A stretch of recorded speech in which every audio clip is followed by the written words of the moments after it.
Assalamualaikum warahmatullahi wabarakatuh. Saya akan menjelaskan tentang mengobservasi kekayaan laut Indonesia. Pengertian ciri-ciri dan informasi dalam teks laporan hasil observasi. Pengertian dan ciri-ciri teks laporan hasil observasi. Teks laporan hasil observasi REVOR berisi penjabaran umum mengenai sesuatu yang didasarkan pada hasil kegiatan observasi. Ciri-ciri teks laporan hasil observasi sebagai berikut. A. Bersifat objektif, global, dan universal. B. Objek yang dibicarakan, bahas adalah objek tunggal. C. Ditulis secara lengkap dan sempurna. D. Ditulis berdasarkan fakta sesuai dengan pengamatan yang telah dilakukan. E. Informasi teks merupakan hasil penelitian terkini yang sudah terbukti kebenarannya. F. Tidak mengandung prasangka, dugaan, atau pemihakan yang menyimpang atau tidak tepat. G. Saling berkaitan dengan hubungan berjenjang antara kelas dan subkelas yang terdapat di dalamnya. Informasi yang terdapat dalam teks laporan hasil observasi. Informasi yang terdapat dalam teks laporan hasil observasi merupakan fakta yang ditemui pada objek yang diamati. Fakta adalah peristiwa yang benar-benar terjadi. Fakta menunjukkan kebenaran informasi. Fakta merupakan pernyataan yang tidak terbantahkan kebenarannya. B. Interpretasi teks laporan hasil observasi.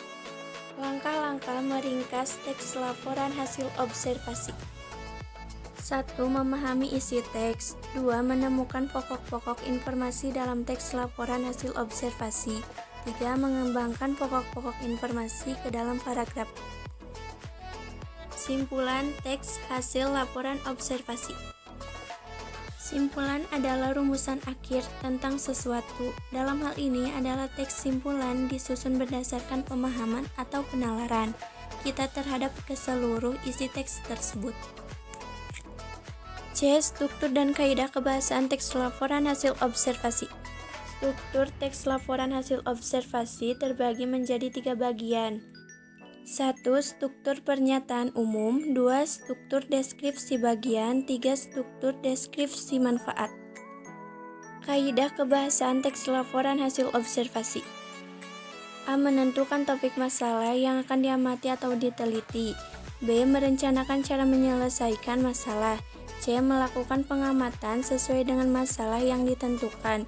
D. Meneliti ulang hasil pengamatan. E. Membuat kerangka laporan hasil observasi. F. Menyusun laporan hasil observasi. G. Membenahi laporan. D. Menyusun teks laporan hasil observasi.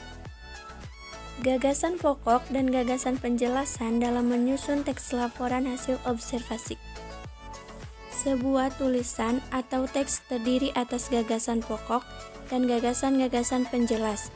Sebelum menyusun teks laporan hasil observasi, Anda diharuskan menentukan gagasan pokok dan gagasan penjelas teks laporan hasil observasi yang akan Anda susun mengembangkan teks.